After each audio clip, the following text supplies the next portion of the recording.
日も JR 西日本京都駅をご利用いただきましてありがとうございます。お客様にお知らせいたします。天井耐震化工事のため2023年4月下旬頃まで目のバン乗り場の待合室喫煙所はご利用いただけません。またホームの男性トイレ女性トイレは使用を停止しておりますが多機能トイレはご利用いただけます。ご利用のお客様にはご不便をおかけいたします。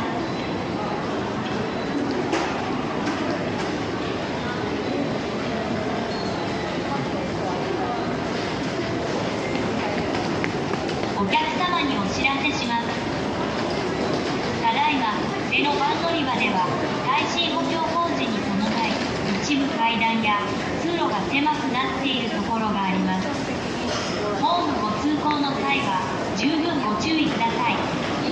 ご利用のお客様にはご迷惑をおかけいたしますがご理解とご協力をお願いいたします。